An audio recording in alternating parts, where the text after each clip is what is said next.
El siguiente programa de opinión contiene elementos de lenguaje, salud, sexo y violencia que pueden ser escuchados por niños, niñas y adolescentes sin supervisión de sus madres, padres, representantes o responsables. RCR presenta Provecho, una producción nacional independiente con certificado número 22388 para dar cumplimiento al artículo 14 de la Ley de Responsabilidad Social. A partir de este momento, los invitamos a formar parte de esta mesa donde se componen y descomponen los problemas del país.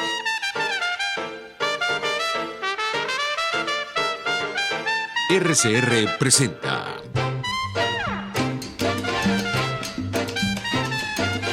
Buen Provecho con Thaís Peñalver.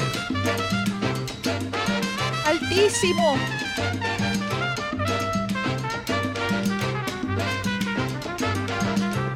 Buenas tardes, maravillosa audiencia de Radio Caracas Radio.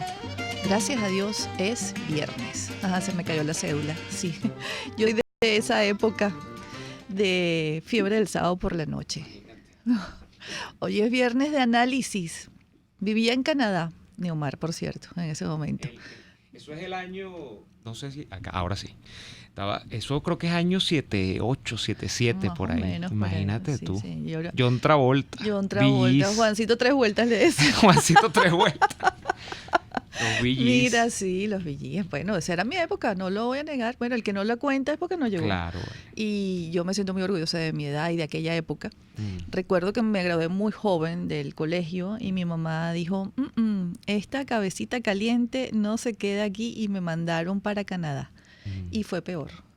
Porque en Canadá fue peor porque allí aprendí la ciudadanía, el ejercicio de la ciudadanía, la civilización, cómo en ese país se respeta a las personas. Mi mamá dijo, bueno, fue peor, porque entonces llegó, lo que regresó aquí fue, bueno, pequeño monstruo. Y a meterse en política, ¿no? Desde chiquita. Ajá. Y bueno, no podía tener otro destino cuando yo cuento que en la biblioteca de mi padre, mientras yo jugaba yaquis, pues por allí pasaban grandes líderes políticos y se tomaban grandes decisiones. O en la biblioteca de mi tío Luis Manuel. Yo mis orígenes no los niego. Como se lo dije a un golpista del 4F cuando ellos irrumpieron a asaltar el extinto Congreso. Y me dijo, pero es que su apellido. Y le dije, mire, yo mi apellido no lo niego. Con este apellido yo no puedo ocultar nada. De paso, mi vida son fuentes abiertas y usted no puede cobrarme mis facturas que yo no he consumido. Bueno, con esta breve introducción yo quiero comenzar el editorial y después vamos con el análisis con nuestro queridísimo Neomar, que sé que es lo que lo esperan ansiosos durante la semana. En el Congreso aprendí muchas cosas. Una de las cosas que aprendí es que se puede construir y trabajar por el país, no importa si es el Poder Legislativo, el que otorga los fondos, vigila y controla el ejercicio de la función pública y sobre todo el que hace las leyes. Aprendí que se podía coadyuvar en momentos de terrible conflictividad política y social en aquella época. Aprendí que se podía aportar. Aprendí que se podían sentar en una misma mesa los tres poderes públicos del Estado, el Ejecutivo, el Legislativo y el Judicial, para diseñar políticas públicas para Venezuela. Aprendí de un grupo poderoso, siniestro, que llegan momentos en los que las personas, aun cuando tengan muchas diferencias y odios entre sí, se pueden unir. Ese grupo eran los presos. La Comisión de Derechos Humanos bicameral, tanto de diputados como del Senado, visitaban las cárceles de Venezuela que estallaban. Habían huelgas de hambre, huelgas de sangre, huelgas de bocas cocidas. Y llegó un momento en el que solamente confiaban en derechos humanos del Congreso. Una gran paradoja porque éramos el Estado. No éramos el gobierno, pero éramos el Estado.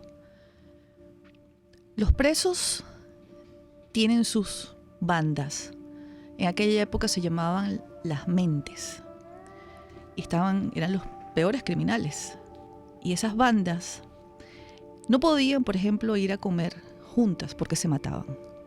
No podían hacer deporte porque se mataban. No podían recibir visitas conjuntas porque se mataban. No podían convivir. Eran enemigos desde la calle.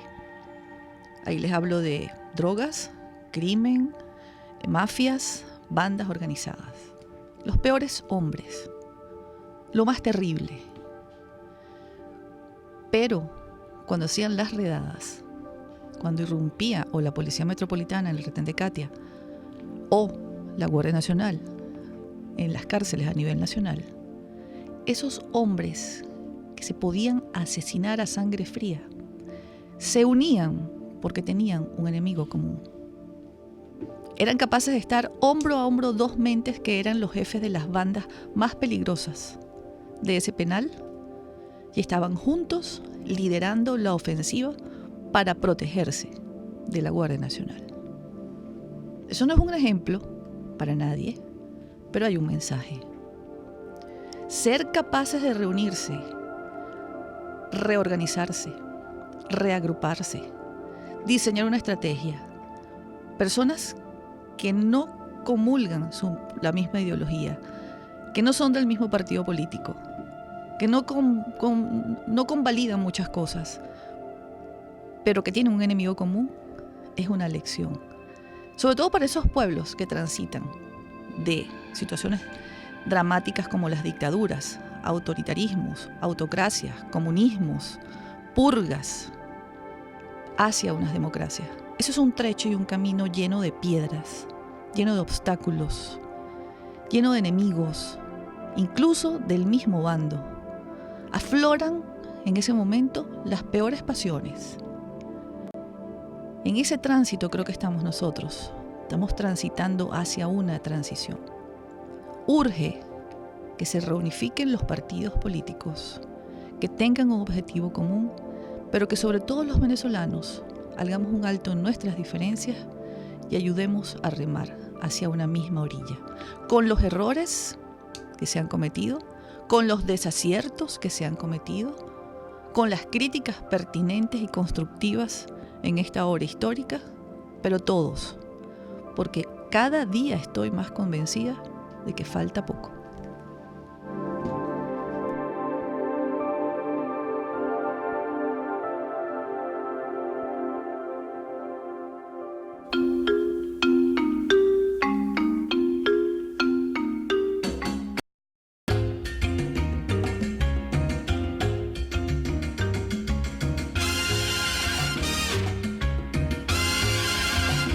El análisis de la semana con Neomar Hernández. Hola, Thais. Esa música no puede ser a ti. ¿Tú crees que se parece? A ti. Sí se parece algo. El mambo de Hong Kong de Tito Puente. Mira, Thais. Bienvenido. Gracias. Saluda a tu fan. No, saludos a todos y saludos a ti en principio. Nuevamente gracias muy complacido por estar acá nuevamente contigo. El tema que tú has planteado el día de hoy es el tema es uno de los grandes temas de 20 años, ¿no? Y es, bueno, partir de la creencia de que hay que remar unidos para llegar a buen puerto, ¿no? En la situación venezolana, y el buen puerto es eventualmente que se produzca no solamente un cambio de gobierno, sino un cambio de régimen, incluso un cambio de sistema político en pleno. O sea, que en Venezuela transitemos hacia no solo la salida de Nicolás Maduro del poder, en otros casos era la salida de Chávez del poder, no solo la sustitución del gobernante, sino además el cambio de el elenco de situaciones que dan contexto a ese gobierno. Y una de las cosas que se ha planteado, de hecho la ha planteado incluso la propia comunidad internacional en tiempos recientes, es el factor de la unidad, como un factor ineludible para que eso pase. Y yo te digo que de entrada yo tengo mis dudas sobre eso. Yo no creo que sea tan necesario el tema de la unidad, y aquí me van a caer mucha gente, ¿no? Sin embargo, aunque es un factor que no es el determinante, es importante. Ojo, yo no digo que es que no sea fundamental.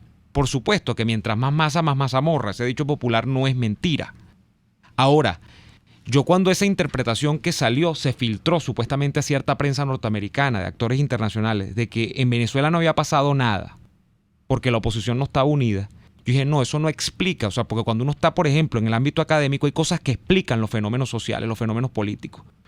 Y yo siento que ese factor, aunque puede ser verdad, que nunca la oposición o la oposición ha estado unida en algunos momentos y después se desune, luego se reagrupa y generalmente se momentos electorales, después andan todos desperdigados, cada uno de su cuenta. El hecho de que en Venezuela nosotros tengamos a Maduro allí no es explicado porque la oposición no esté unida. Para mí, ese es mi planteamiento. Yo creo que hay otros factores más poderosos que explican esa situación. Sin embargo, me voy a quedar con el que tú estás trayendo a colación, que es la unión de la oposición.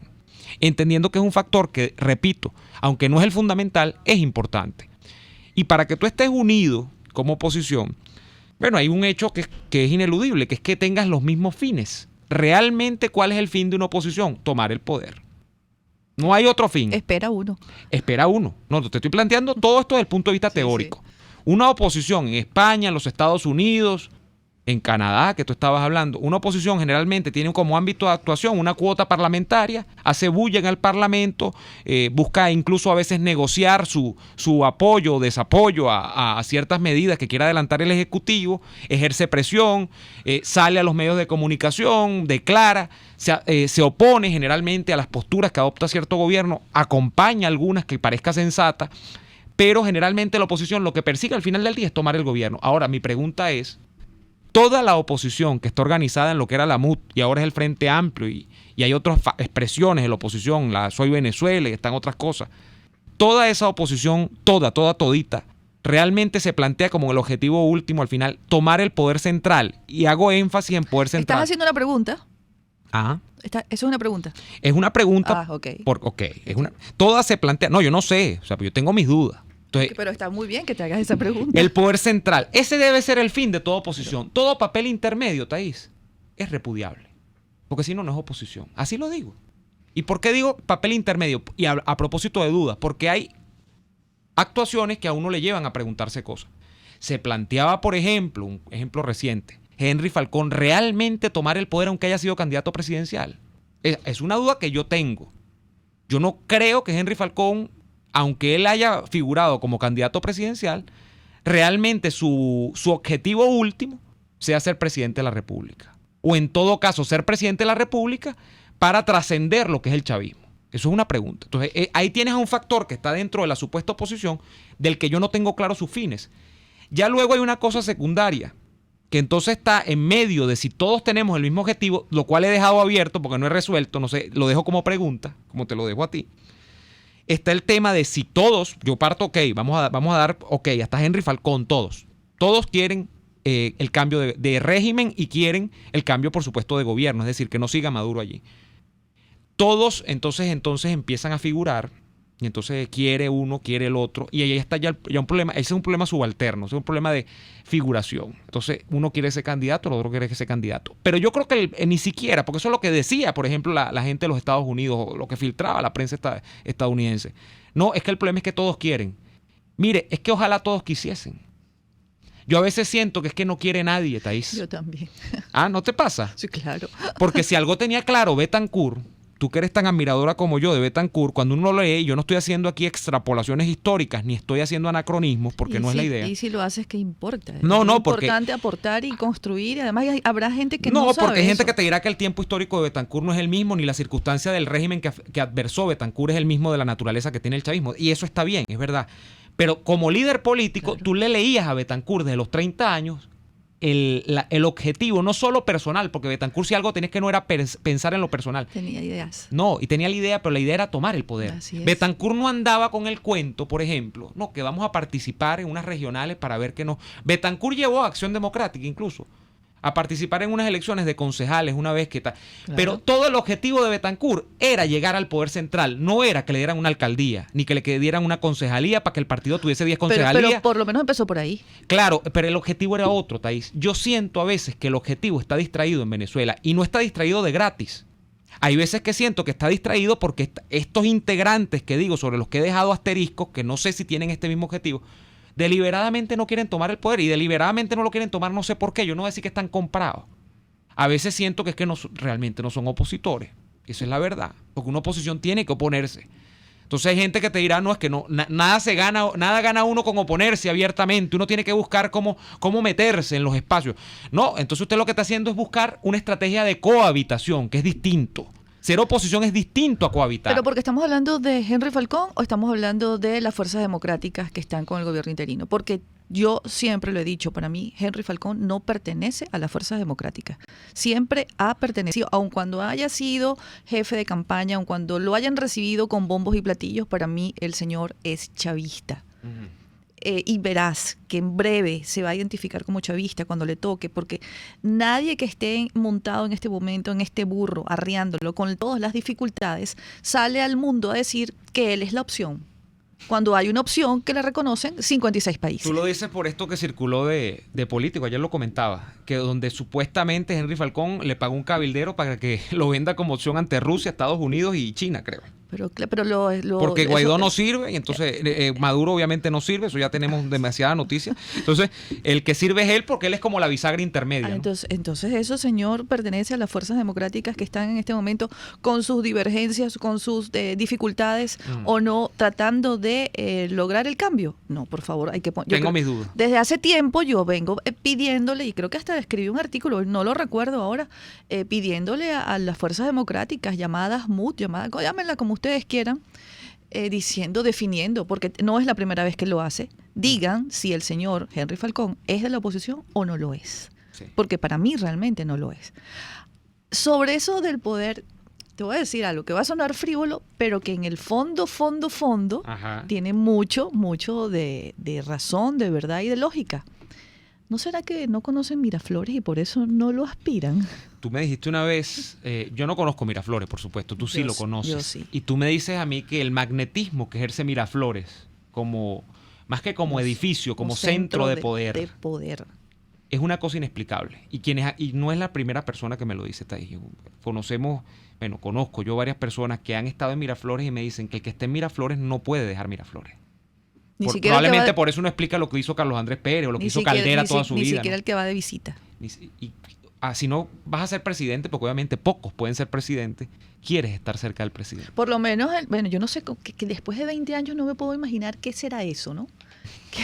Porque ¿Qué cuarto de brujería habla? Del libro Los Brujos de Chávez y todas aquellas cosas, lo que decía es un horror, ¿no? Porque además es un monumento histórico de la nación, nos pertenece a todos los venezolanos. Es el centro de poder, es el símbolo del poder en Venezuela. Secuestrado durante 20 años, pero vamos, una pausa. Bueno. Y al regresar... Seguimos con Miraflores. Vamos a hablar de la visita del presidente Guaidó. ¿Cómo llegó Guaidó a la isla de Margarita? ¿Cuántos trasbordos tuvo que hacer? Okay.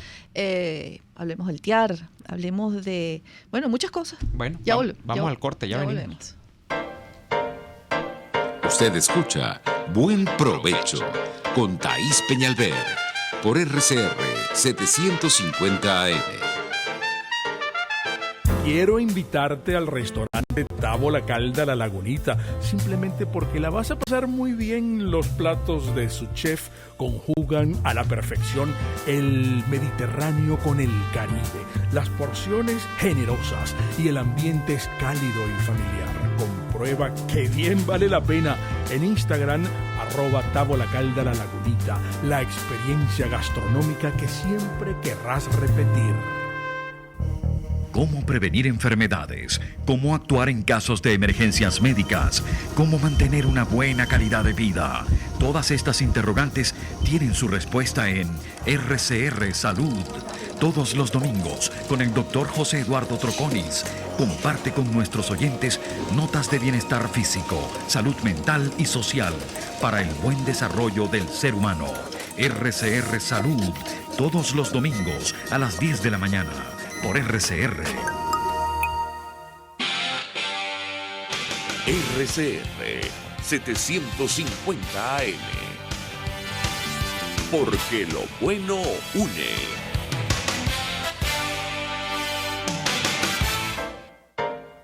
Los grandes temas se debaten en la mesa. Buen provecho con Thais Peñalver, @RCR 750. Hemos vuelto y el tema Miraflores, la unidad. La gira de Guaidó. Más bien reagrupación de las fuerzas políticas, porque yo siempre he estado en contra de la unidad, ¿sabes? Para mí eso es algo contra natura. Un ejemplo del tema de la unidad y lo difícil. Hablábamos de Henry Falcón. Fíjate tú, Henry Falcón tiene un partido pequeño que generalmente se nutrió de los recursos que captaba la gobernación del estado de Aragua, porque, sorpresa, amigos, para los que no saben y creen que la política... Aragua, ¿no era Lara? Lara, me perdí. No, es que pudo ser así. Para los que... aquí nada. Sí, pero para los que no saben, generalmente un partido en Venezuela se nutre es cuando tienen gobernaciones, porque las gobernaciones ahí meten nóminas, exacto. Entonces, la gente cree que los partidos aquí viven del aire, ¿no? Los partidos... ¿Por qué crees que nos quitaron a nosotros las regionales del 2016? Porque hubiesen sido una fuente de financiamiento tremenda para todos los partidos. Y ¿no? porque ellos hubiesen perdido su status quo, su aparatí político. Bueno, y que una gobernación en teoría te da control sobre un territorio de la República, te da cierto control. Entonces, el hecho corto es que yo recuerdo cuando Thais en la asamblea, arrancando la legislatura, la primera legislatura de esta asamblea que está en funciones, hubo yo no sé qué tema, creo que la votación del tema de los magistrados fue uno de los temas que dividió las votaciones en la oposición. Y digo dividió porque incluso la dividió muy poco. Los partidos que no votaron a favor de los magistrados, que se hicieron los locos, que miraron para los lados, fueron algunos diputados del Nuevo Tiempo y todos los de Avanzada Progresista, que son como 3. Sí. Eso también pasó con la elección de los rectores del CNE, ¿no? En esos momentos ellos se desaparecían. Eso fue el 2016. Y luego al año siguiente le tocó, yo he perdido la cuenta de los años, al año siguiente le tocaba honrar a la Mesa de la Unidad Democrática, o ya era Frente Amplio, no recuerdo, le tocaba honrar el aviso de que a Avanzada Progresista le dieran un espacio en la directiva de la Asamblea, que lo tuvo Julio César Reyes, que es diputado por Barinas. Bueno, qué difícil y qué complicado es que en el medio de una situación donde tú ves que hay gente que no está remando para dónde es, y era que se eligiesen a los rectores, que se eligiese a los magistrados, tú tengas que luego cumplirle un acuerdo. Entonces esta es la otra unidad, la unidad como chantaje. Y como partimos del hecho de que tenemos que estar todos juntos y de que todos somos necesarios. Es que este es un gobierno parlamentario, Neomar. Bueno, el de Guaidó, ¿no? Ajá. Pero ya Guaidó vino después. Pero te digo que la unidad en muchos años ha sido así. Pero gente que juega para atrás. Y refleja eso hoy. Con eso que tú estás describiendo, con eso gobierna, entre comillas, Guaidó. Sí. Con eso que tú estás describiendo, cogen para allá, cogen para acá, vienen. O sea, en teoría lo de Guaidó es lo que más o menos tiene como gobierno, porque en realidad no hace ningún acto de gobierno, no puede hacer ningún acto de gobierno internamente. Es un gobierno que se parece mucho al de España, por ejemplo, que es un gobierno sustentado en las bancadas parlamentarias. Sí. Porque es un gobierno parlamentario. Y fíjate cómo no terminas de ponerse de acuerdo. Todos los días hay un desacuerdo, un acuerdo, un rompimiento, se vuelven a rejuntar, se vuelven a separar, todos los días. Tiene que ceder, tiene que aflojar aquí, tiene que aflojar allá. Y Sánchez ganó con el 56% y no puede gobernar solo, no puede gobernar sin el 44%, eso no existe. Eso es para los que dicen que es mejor la democracia parlamentaria que la presidencialista, ¿no? Así es. Eso es un tema en debate. Sí. Buen ejemplo. Porque la democracia parlamentaria tiene ese problema, que si tú no tienes la mayoría del Congreso, tú no gobiernas prácticamente. Entonces se te cae el gobierno. Bueno, y qué decir de Rajoy, ¿no? Que más allá de la corrupción y todo este tema. Pero eso es así, ¿no? Entonces es muy débil, es muy complicado. Y metiéndonos ya con el tema de Guaidó y la gira, hay mucha gente que le ha levantado muchas escamas el tema de la gira. Incluso a mí, porque yo lo que siento a veces está ahí que Juan Guaidó está neutralizado. Yo lo digo así. Y neutralizado también está Maduro, lo he dicho muchas veces, que no puede hacer más, que lamentablemente el mantra llegó hasta un punto en el que no ha sido posible hacerse cumplir. O sea, el tema para empezar con el punto 1 del cese de la usurpación. Y más allá de presumir si hay unas elecciones o no hay, que yo no las veo, yo siento que Juan Guaidó lo que está tratando es de actuar en automático. O sea, va y visita, por supuesto, a la gente para que la gente no decaiga, para que la gente no diga, aquí este hombre tiró la toalla, este hombre ya se fue. Y dice, yo estoy aquí, estoy presente y les acompaño. Pero no es mucho más lo que puede hacer. O sea, yo no siento que el hecho de que Juan Guaidó vaya a un estado o no vaya a acompañar a la gente determine el cambio de la situación política. Lo que sí determina es que sus simpatizantes, los opositores, los demócratas venezolanos quizás no caigan en desánimo. Pero eso no es que influye, porque hay gente que entonces se monta unas películas también. No, entonces fue a Margarita. La novela. No, la novela latinoamericana y venezolana son un tremendo género. Entonces sí. Yo siento con eso que es lo que está pasando. No más allá, yo no sé si tú tienes alguna información, pero yo no veo que, más allá de que esto se parezca a una campaña electoral, yo no veo que vaya a venir ninguna elección realmente competitiva en Venezuela. O sea, lo de Barbados parece estar en suspenso, ¿no? Entonces, eso es lo que yo veo por allí. Yo con relación a la elección, mira, si algo tienen los chavistas, y bueno, así como puse el ejemplo de los presos, ¿ok? De ese grupo, también puedo poner el ejemplo del chavismo. Si hay algo que el chavismo hace es que no le miente a su gente. Y uno de los altos jerarcas del chavismo, he dicho, varios o dos, han dicho, yo ni los nombro, porque ¿para qué? En reiteradas ocasiones, que aquí no van a haber elecciones, que aquí ya hubo elecciones, las elecciones que ellos convocaron, violando la Constitución y las leyes, el 20 de mayo, que aquí habrán elecciones el año que viene. Y a mí eso, yo he aprendido de ellos a lo largo de 20 años a hacerles un seguimiento y a ver que cuando a ellos les conviene, dicen la verdad y son cartesianos en esa verdad. Entonces cuando tú ves que lo repiten y lo repiten y lo repiten y lo repiten, tú dices, no, bueno, mira, aquí estarán sentados, y además también lo han dicho, para resolver las diferencias con ese opositor que nos tiene la vida hecha de cuadritos, seguramente, porque ellos a lo mejor sí se odian entre sí, tiene que ser, porque aquí los hemos definido como mafias, como la Cosa Nostra, nosotros mismos. Y en base a esas definiciones y esas conceptualizaciones que hemos hecho tú y yo aquí en este programa, también está parte de la paralización del gobierno interino, porque a eso es a lo que se enfrenta, ¿no? Y cuando se enteran que ese es el enemigo, porque esa es otra. Porque tú y yo lo teníamos muy claro, y Daniel Lara también, lo hemos hablado durante años, pero cuando realmente el liderazgo político democrático, que es como me gusta llamarlo, se enteró de realidad de qué tipo de enemigo tienen al frente y que la cosa no era tan fácil. Yo creo que el que redactó el mantra, cese de usurpación, gobierno de transición y elecciones libres, no conocía el enemigo, Neomar. No, yo creo que suena bien, está bien, es una ruta, de hecho, la ruta sigue siendo lógica. Desde el punto de vista de la lógica es lo que corresponde. Yo acompaño esa ruta. Ahora el problema es la implementación. Todo en política, la política tiene una parte de idealismo, y creo yo, porque por supuesto la política se hace con ideas, y uno generalmente en política, y tú lo sabes mejor que yo, construye a veces de escenarios que no existen. Uno está en una situación, todo el que se mete en política quiere o generalmente quiere cambiar algo. Aunque hay gente que se mete para ser conservadora, ¿no? Y para pegarse un status quo, a un establishment. Pero generalmente el que se mete en política, o los movimientos que insurgen con fuerza en política, lo hacen porque quieren cambiar algo. Ahora, realmente el cambiar algo, querer cambiar algo, y el poder hacerlo es muy distinto. La implementación es donde está el problema. Entonces, cuando se habla de este tema de por ejemplo, la gira, y porque Guaidó estaba en Margarita, pero estuvo en Trujillo, según lo que yo vi, y ha estado girando varios estados. Entonces, que realmente una visita a un estado abona en la ruta, no, porque el problema está metido en otra área. Y esa área ni siquiera a veces es nacional, esa área es internacional, aunque yo sé que tienes una diferencia conmigo en este punto, que esto es un problema de nosotros, y es verdad, pero yo siento que si hay factores que internacionalmente no se incorporan a la resolución del problema, el problema no se va a resolver. Entonces, yo siento que esos factores todavía no están suficientemente incorporados a la resolución del mismo. Entonces, eso es lo que yo siento, que a veces...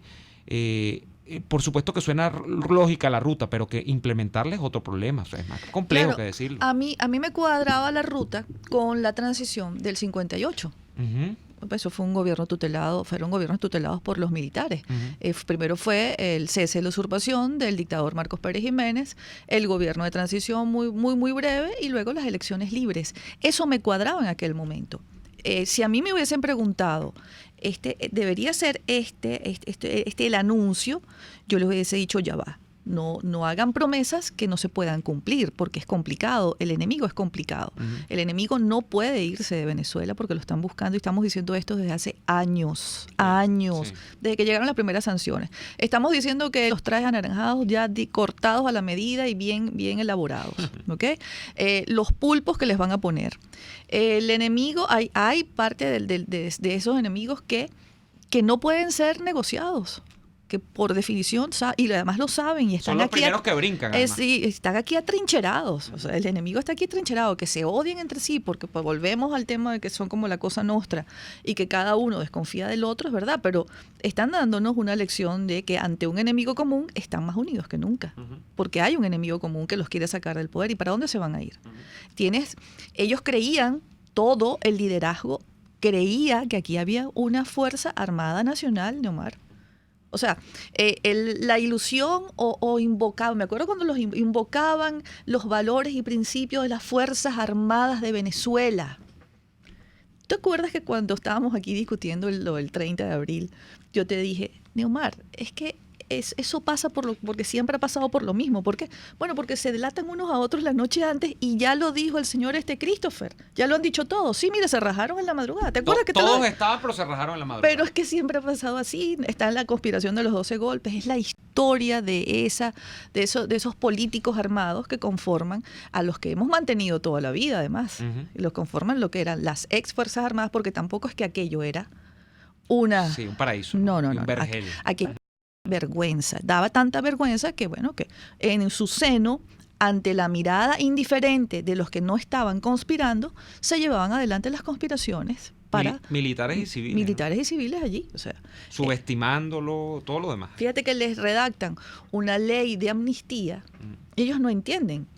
Porque es que si esos señores iban a recibir adoctrinamiento vestidos con el uniforme del ejército venezolano y le daban la vuelta por Praga y la KGB les entregaba pasaportes y llegaban a Cuba a recibir adoctrinamiento en plena democracia, imagínate tú qué ha pasado en estos 20 años, Neomar. Bueno, tú reseñaste incluso viajes no a Rusia o a la ex Unión Soviética, sino a Libia, más peligroso aún. A cualquier país de esto donde hay una cantidad de locos y tiranos en el poder que uno dice, ¿qué tiene que ver eso con Venezuela? Bueno, eso estaba pasando hace 30 y 40 años.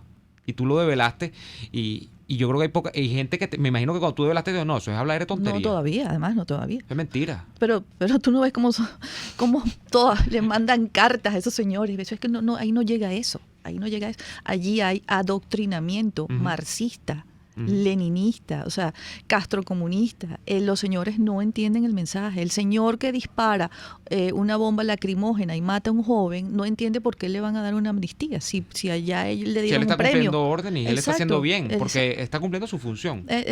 Para lo que fue adoctrinado. Claro, unas Fuerzas Armadas, un ejército de los, vamos a poner como referentes a los 7 países de la OTAN que tienen grandes ejércitos, que son referentes y que son ejemplos en el mundo, y sería incapaz de dispararle una bomba lacrimógena a un civil. Bueno, y ya luego está todo no sé si tenemos que ir al corte, pero bueno, vamos con esto. Te quedan 3 largos minutos. Mira, ya luego además de los militares está algo que estamos descuidando, pero que yo le estoy viendo la cara visible cada vez más, ¿no? Que es el Estado policial. O sea, ya el tema policial en Venezuela, que tiene una historia larga con una especie de persecución policial a la disidencia, porque tú además lo has dicho siempre, yo recuerdo siempre una frase tuya que en una democracia no debió ser admisible el hecho de tener a cuerpos como la DIGEPOL, por ejemplo, de tener policías políticas. La DIGEPOL nace con un decreto y con un solo artículo. Al acabar con el enemigo interno que tenía Venezuela, había que desaparecerla. O sea, cuando se acabó la guerrilla, así es, por ejemplo. Exacto. Que para eso nació. Y después mutó en la DICIP. Sí, una cosa entonces existía la DICIP. Que bueno, que después de 2 intentos de golpe de Estado, tú te das cuenta que no servía para nada, ¿no? Porque su idea era la inteligencia, ¿no? La inteligencia política del Estado y tal. Y bueno, y hay tú estabas chiquito y usaban patrullas amarillas, imagínate tú. No, yo recuerdo eso. ¿Sí? Sí, claro, yo más o menos lo recuerdo. Amarillas. Yo recuerdo eso. Los servicios de inteligencia no usan patrullas, no usan armas, usan lápices mongol y cuadernos, porque la inteligencia después de la Guerra Fría es otra cosa. Claro, eso es Scotland Yard, eso es el FBI, por ejemplo. Sí. Mira, no, la CIA. Pero ahora estamos viendo un Estado y tú los ves por ahí por la calle, muy galantes y rampantes, las FAES, que son un cuerpo para extinguir al enemigo, y así lo digo. Y así lo ha reseñado Bachelet, no lo está diciendo Neymar Hernández, o sea, las ejecuciones que se ha hecho desde ese cuerpo. Están los números, las cifras. De ejecuciones, es terrible. Tienes, bueno, además una contrainteligencia, la DGCIM, tienes una cantidad de cosas que no son compatibles con la democracia. Como no es compatible con la democracia, y yo lo decía, lo recuerdo clarito, Thais, porque nosotros esto es un gran problema para lo que venga después de Venezuela, ¿no? Va a quedar el FAES, o la FAES, va a quedar la DGCIM, va a quedar el SEBIN, va a quedar todo eso, le van a cambiar nada más el nombre, o lo van a quitar, porque ese es el tema. Mira, yo no quiero estar en esos zapatos del que presida este país, o los despojos. No quiero estar en esos zapatos. Yo lo decía una vez que yo fui orador de orden, yo iba como presentador en un evento que se hizo en el Nacional para recordar, en aquel momento todavía estaba preso y duró pocos meses preso, afortunadamente, después de aquello, Lorenza Ale. Hoy es padre. Hoy es padre y está muy contento, entiendo que están respirando aires de libertad en España. Lorenza Ale estaba cumpliendo, creo que eran 3 años de preso. Y yo recuerdo que yo lo que arranqué aquel día diciendo era, estamos hoy recordando que estamos frente a una cosa irregular, porque nosotros no tenemos que estar aquí llamando, muy bien que llamemos a que Lorenza Ale quede en libertad, pero es que los presos políticos no son una cosa normal. En casi ningún país del mundo hay presos políticos. En ningún país democrático. Entonces, para empezar, los países democráticos. Entonces, nosotros hemos normalizado ese tipo de... Entonces, lo que pedimos a veces, y lo digo incluso a modo personal, mejoren las condiciones, dejen que los familiares los vean. No, es que no es compatible. Es que cuando hay un preso político, tú mañana puedes ser preso político. O en un rato, saliendo de aquí Radio Caracas Radio, Dios te ampare. Todo, porque es absolutamente arbitrario. Eso le dice al mundo que no hay justicia. Entonces, bueno. Y si no hay justicia, no hay democracia. Un estado policial con presos políticos, además con el problema militar, que es añejo también en Venezuela, y es complejo. Entonces, eso no es, por supuesto, una democracia. Bueno, no estoy diciendo ninguna revelación. Bueno, no, es que las policías políticas... Yo hice un estudio sobre los cuerpos de inteligencia del mundo, hice un estudio del derecho comparado en el año 2000. Y solamente hay policías políticas en Corea del Norte, en Cuba y en Venezuela. Bueno, ahí tú sacas la cuenta. Por la maleta se conoce el pasajero. Bueno, ¿hay policías políticas en los países democráticos? No pueden existir policías políticas. No. ¿Hacia dónde migraron las policías políticas que existían durante la Guerra Fría? Migraron hacia servicios de inteligencia. El FBI, pues, por ejemplo. No, la CIA. El FBI es policía interna de Estados Unidos. La CIA, correcto. Que son los cuerpos de inteligencia para el exterior. ¿En qué se convirtieron los cuerpos de inteligencia? Bueno, en centros de estudio donde captan a matemáticos, filósofos, físicos, químicos, personas que piensan construir un país. Son el equipo de respaldo y apoyo del presidente de la República de un país democrático. Tú eres el presidente de Venezuela el día de mañana, tú necesitas un grupo de inteligencia. Tú vas a viajar y vas a visitar al presidente de Paraguay, el presidente de Portugal, al presidente de España. Y ese equipo trabaja por ti. Nos vamos a la pausa antes de que nos regañen. Y después te sigo contando. Sobre la inteligencia. Claro, porque es bueno que lo sepamos, porque si aquí van a haber cambios, todos tenemos que condenar toda esta maraña despótica y cruel que está reseñada en el informe de la alta comisionada y tienen que pagar las consecuencias, se llama justicia. Así es, vamos al corte y ya venimos con más de Buen Provecho. Usted escucha Buen Provecho con Thaís Peñalver por RCR 750 AM.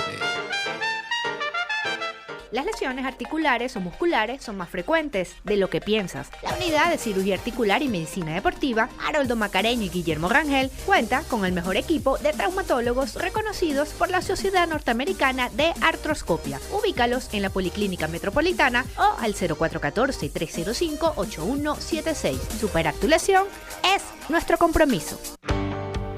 Cuando hablamos de Honda, hablamos de Distasi Motors, el concesionario Honda que pica adelante en precios, condiciones y servicio. Todo el personal de Distasi Motors, tanto técnico como de atención, está actualizado, capacitado y certificado permanentemente para atender correctamente tu vehículo. www.distasi-honda.com.ve. Distasi Motors, tu concesionario Honda en Los Palos Grandes. Puedes seguirnos en nuestras redes sociales. En Twitter, @RCR750, la radio que se ve. De costa a costa, cada semana, usted podrá ser parte del sentimiento varguense que inundará la señal de RCR, el Pitazo en Vargas. Acompaña a Luis López en el recorrido por la ruta de la actualidad informativa en el litoral. Comentarios, denuncias, reportes de tránsito y cómo están las playas. Información de primera mano de todo lo que ocurre en el estado Vargas. El Pitazo en Vargas, todos los domingos, a partir de las 8 de la mañana, por RCR 750 AM. RCR 750 AM. Porque lo bueno une. Conéctese con nosotros en señal abierta o por rcr.tv, la radio que se ve. Y síganos en Twitter, @RCR750. y buen provecho. Hablábamos de los cuerpos policiales, Thaís, y de la inteligencia del Estado venezolano, en este caso, ¿no? Que ahora son cuerpos de represión, son cuerpos de, incluso a veces de ejecución, así, de exterminio, grupos de exterminio. Nosotros tenemos legalizado actualmente grupos de exterminio. Provea tiene, tiene un informe desde hace años de creo que más de siete o siete grupos parapoliciales para diferentes sectores de la vida nacional para actuar en situaciones puntuales. Puntuales. Provea tiene ese informe, que eso también fue a la ONU, a la Comisión Interamericana de los Derechos Humanos. Eso ya está denunciado. Eso solamente existe en lugares donde no hay democracia. En las democracias hay una sola policía nacional o una policía federal o una sola policía. Uh-huh. Esos policías son hombres y mujeres formados en academias de primer nivel. No viven en lugares donde puedan estar contaminados con el AMPA. Como ocurre en Venezuela muchas veces, que el malandro vive al lado en el barrio. Toda la vida. Sí, entonces convive. Y mira, hay un informe que hice yo. Estoy histórica. Muy bien. No, estoy histórica. Muy bien. Estábamos en la Comisión de Política Interior y había muchas denuncias, que claro que habían violaciones de derechos humanos, pero había una Comisión de Política Interior del Estado que recibía las denuncias y era capaz de llamar a los comandantes de las policías y de todos los cuerpos de seguridad del Estado que violaban los derechos humanos y los sentaban en un banquillo. Uh-huh. Ajá, ¿qué pasó? ¿Por qué? Aquí está la denuncia, aquí está la víctima, aquí está... Y bueno, todo el mundo tenía acceso a aquello. Yo los fines de semana, los viernes hacía un balance de cuál cuerpo de seguridad había violado más los derechos humanos. Uh-huh. Pero tú puedes llamar por teléfono al comandante de esa fuerza o de ese cuerpo y hacerle un reclamo puntual, tajante. Mire, tiene preso fulano de tal, tiene esto, tiene aquello. Había pues un Estado que funcionaba. Y la Policía Metropolitana había cometido muchos excesos, muchísimos, de todo tipo. Entonces ya las estadísticas estaban rebasando lo normal, ¿no? Que no es normal una violación de derechos humanos, no es normal ni siquiera un abuso por parte de un policía. Y levantamos un informe y mandamos a una persona a hacer un estudio, porque yo hacía estudios de campo, yo mandaba muchachos como tú, jóvenes, que estudiaban en las universidades de Derecho, que estudiaban Ciencias Políticas, el grupo de Trabajo Social de la Central, de la Católica, toda esa gente trabajaba con nosotros, esos chamos trabajaban allí en Política Interior. Uh-huh. Se fueron a hacer un trabajo de campo a la Policía Metropolitana en Cotiza y levantamos un informe. Bueno, ellos decían que los chalecos, me acuerdo frases exactas, los chalecos antibalas estaban tan vencidos que las balas podían penetrar como un cuchillo caliente en una barra de mantequilla. Palabras exactas de ellos. Uh-huh. Las botas rotas, sin uniformes, el parque de armas completamente destruido. Vivían al lado del malandro. Y entonces su familia estaba amenazada. Yo recuerdo esos policías con el famoso 38, que parecía el matelefante de Clint Eastwood. Horrible. Y era toda la vida y tuvieron el mismo revólver toda la vida, ¿no? Bueno, ese informe, me acuerdo, no recuerdo el nombre de la periodista que lo hizo. Pues eso se lo dimos al Nacional y entonces sacaron un informe de una página completa, cuerpo de, cuando tenía aquellos cuerpos, ¿no? El cuerpo de era de política del Nacional. Y era el gobernador del Distrito Federal, Asdrúbal Aguiar, mi amigo del alma. En el gobierno de Caldera. Ajá. Y Asdrúbal respondió aquello eufórico, ¿no? Todavía nos reímos de aquello cuando nos vemos. Y le respondió en una rueda de prensa, lo atajaron unos periodistas. Mira este informe sobre la situación de la PM, ¿cómo es posible? Y Asdrúbal Aguiar dijo, ese informe lo hicieron unos encapuchados. Fue lo que dijo. Son unos subversivos. Porque los encapuchados de la Central. Claro. Tú estabas chiquito, te repito. Claro. Pero había encapuchados. Cuando los jueves culturales. Los encapuchados estaba Elías Agua. Ah, sí, bueno, claro, imagínate. Consecuente invitado a los jueves culturales, creo que eran los jueves, sí, los jueves era que hacían eso. Jueves cultural era quemar cosas dentro de la Central. Bueno, esa es la historia de Venezuela. Desde ahí me llamaba la encapuchada porque una periodista le dijo, eso lo hicieron la política interior y tal. Entonces, bueno, lo hizo la encapuchada. La encapuchada está ahí.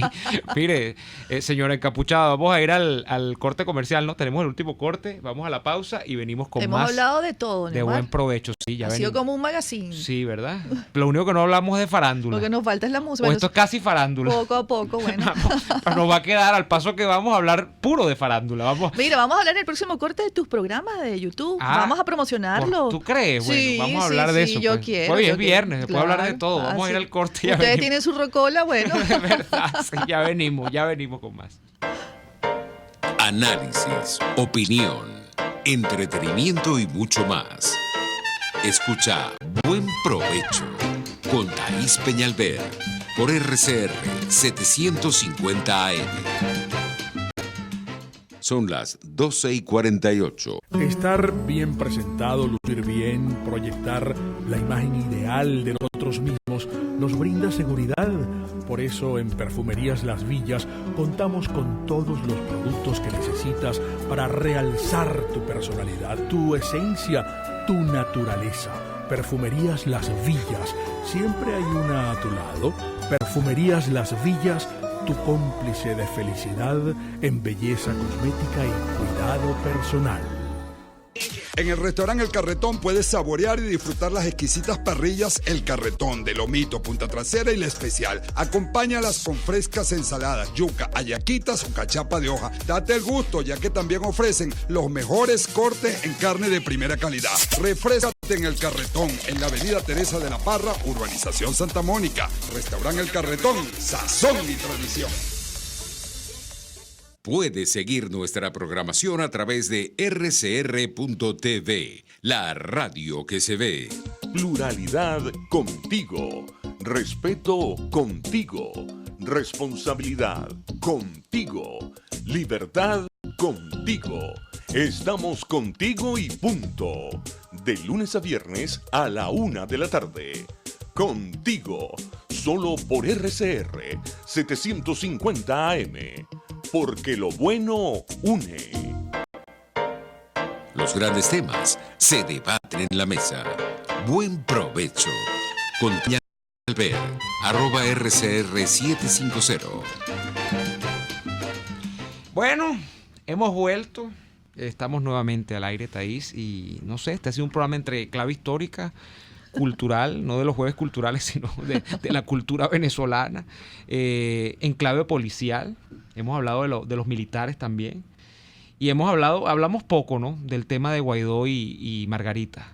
A Daniel no le gustó mucho, por ejemplo, la visita de Guaidó a Margarita. Daniel se pregunta si ya la campaña electoral es evidente, o sea, si ya lo que está por sentado acá es el hecho de que vienen unas elecciones. Y yo te repito, se lo decía ayer, yo dudo mucho de que unas elecciones sean lo que está planteado a esta altura, a la vuelta de la esquina, ¿no? Lo comenté cuando te hablaba de estos dos personajes del PSUV que lo han dicho recurrentemente. O sea, si creen que van a haber elecciones, yo me pregunto, ¿necesita entonces Maduro a Noruega para llamar a unas elecciones? ¿Tú cómo ves Barbados? ¿Muerto?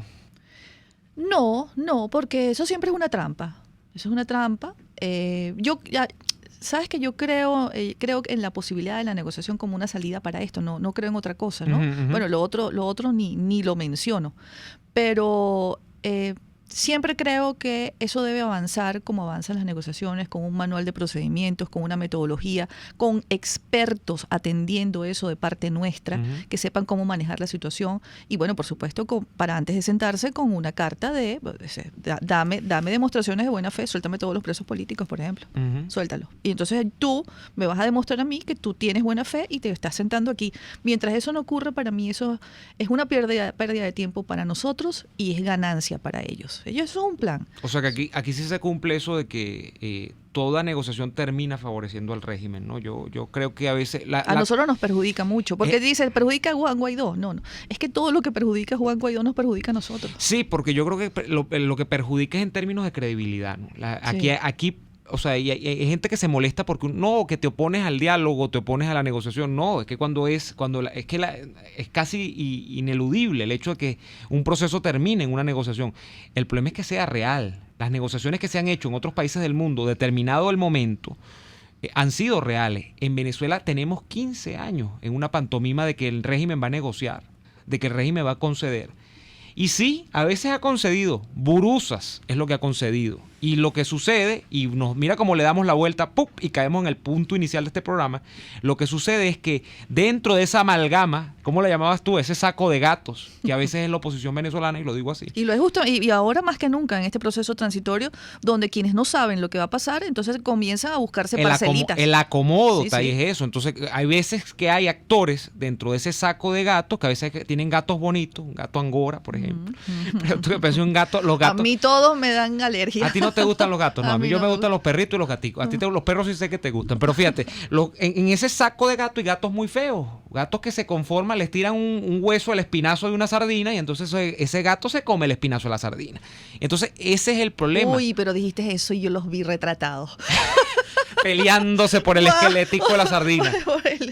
Sí, lo vi, lo acabo de ver. Los acabo de ver. Entonces, ese es el caso, que dentro de ese problema de las apetencias, hay gente que tiene un apetito muy, muy suavecito, que tú le das un dulcito lechoso y se conforma, y con eso come 5 años. Entonces, ese es el problema. Y yo siento que el tema de Barbados, que es una continuación de Oslo, porque es más o menos el mismo ensayo.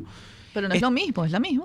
Bueno, sí. Es lo mismo. Lo que pasa es que lo mueves de sitio. Exacto, lo mueves de sitio. Está un poco bastante estancado. Yo te quiero invitar a que hagas un ejercicio intelectual este fin de semana y te vayas a Noruega. A todo eso que, bueno, no, es que te vas a montar un avión y te vas a ir a Noruega. Vete a Noruega. ¿Qué ha pasado en Noruega? ¿En qué sentido? En el sentido de acuerdos de paz, en el sentido de ser referentes de de algo. cómo ellos se han metido en otros procesos. ¿Y qué fue? Bueno, el referente más cercano ahorita es Colombia, ¿no? Ajá, pero ¿qué fue lo que pasó allí? ¿Cuántas veces se reunieron? ¿En cuánto influyó Noruega? Porque también nos crean unas expectativas, ¿no?, sobre una situación. Está bien, Noruega es un país muy respetable, el reino de Noruega está preocupado por nosotros. Muy bien, y se ve muy bien. Es una democracia, aquí la describió Fernando Fernández, súper capitalista, después de haber pasado por una hambruna terrible, situaciones tan terribles como las que estamos pasando nosotros. Y yo los respeto, ¿sabes? Petróleos y saben sobrellevar el ser un estado que tiene petróleo. No son ricos por eso. Son ricos por otra cosa. Por el capital, por el trabajo. El capital humano me refiero. Exacto, sí. Las grandes naciones son ricas por sus gentes. Y revisa, y hablamos la semana que viene. Sobre Noruega. Sí, me decís, oye, ¿verdad? ¿Para quién se le ocurrió? A mí Tú sigues con lo mismo, que no sabes a quién se le ocurrió esa idea. No, a mí me suena que, bueno, es lo mismo de siempre. Vamos a sentarlos aquí porque eso los debilita, porque eso los divide, porque eso atomiza a las fuerzas democráticas, porque eso debilita a este señor que reconoce en 56 países. Y volvemos a lo mismo. ¿Conoces al enemigo? Si hacemos una encuesta, Neomar, y le preguntamos a cada líder de la oposición que te describa al enemigo que tiene al frente, vas a ver que cada quien te va a dar una respuesta distinta. Esa es la reagrupación de criterios que yo pido en este momento a las fuerzas democráticas. Tú pides identificar bien al enemigo y terminar de actuar en consecuencia. Así es. A veces todavía estamos, fíjate, si uno parte de un mal diagnóstico, llega un mal remedio. Y nosotros estamos todavía, y tenemos años en esto, en el problema del diagnóstico. Seguimos en el problema del diagnóstico. Parece que hay que cambiar de médico a veces. Bueno, vamos a ir a la despedida. Acabaste con el magazine. Acabé con el magazine y la felicidad del magazine. Y tú deseas los programas. Sí, estoy haciendo algunas cosas en un canal de YouTube. Bueno, si quieren las pueden ver. Sí. Me buscan en YouTube. Y ahí, sí, pero ¿cómo es? El canal es Neomar Hernández. Neomar Hernández, te inscribes. Te buscas allí y ahí tengo un poco de secciones. Pero haz así, como entras a YouTube.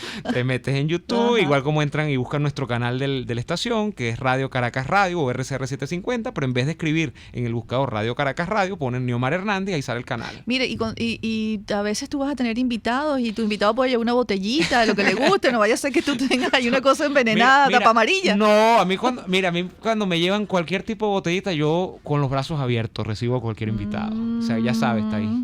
Okay, Se me está ocurriendo una sección contigo en el canal. Prosequito conmigo. Sequito y prosequito. Prosequito conmigo. Yo sequito y tú prosequito.